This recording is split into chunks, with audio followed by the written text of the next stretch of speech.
Hi, and welcome to week 2 of Human Resource Management. I was planning on recording a actual face-to-face video, but I wasn't at the school today, so I didn't get to record. So next week, I will actually record a video of me in front of a screen here. I wanted to make sure you guys got through everything on the first module assignments, so your introduction, your goal setting for this semester, your first quiz, and your initial post for discussions. And so, like I said, I just want you to have your first post at the end of each week. So these will carry on throughout next week. So starting after watching this video, you can go to the communication section, click on discuss, and carry on this discussion here. So I want you to log on to that 3 times this week, so at least 3 different days, and start discussing. And that's important because, like I said, I want you to have a real discussion.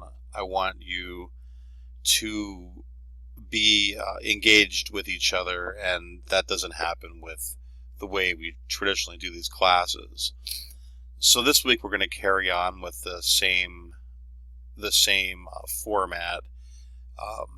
I move a little slow in the beginning of this class, and then it will pick up a bit. So this week, we're going to have a Dropbox again, and on this, you're just going to go over the 6 parts of the human resource plan, and then I want you to discuss which part you find to be the most important and explain why. Again, make sure this is a couple of paragraphs while you're writing. And then you have quiz 2, and I will change the dates for this and make it available starting now. And then we'll start on the module 2 discussion.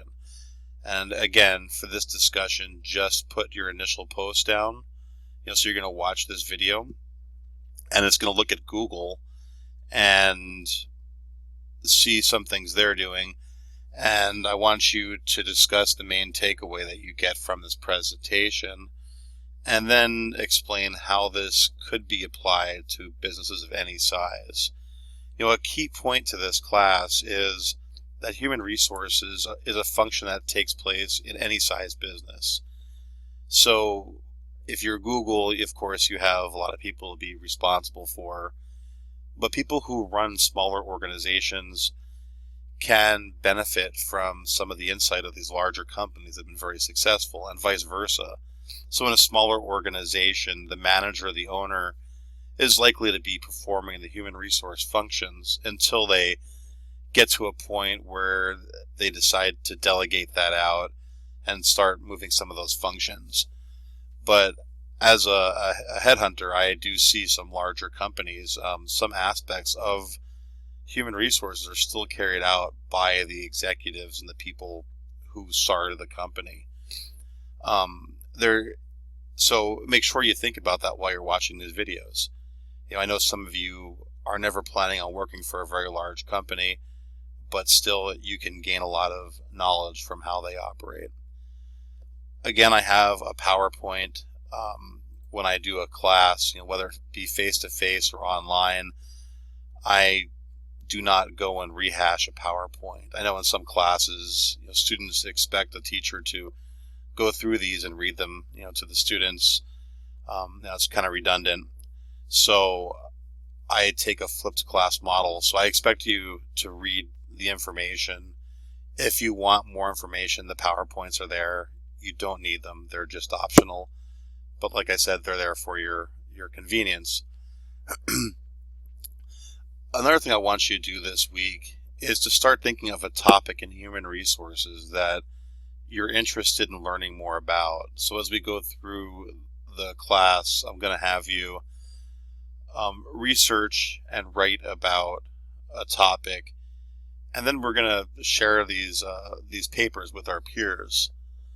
So so I want you to start thinking now of what that topic might be.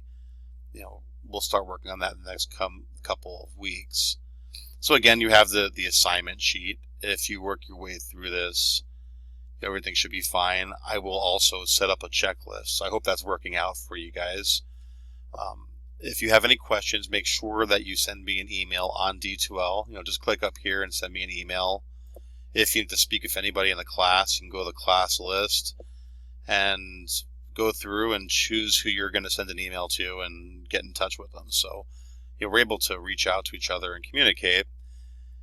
And again, if anyone has any questions, feel free to send me an email. Thank you so much.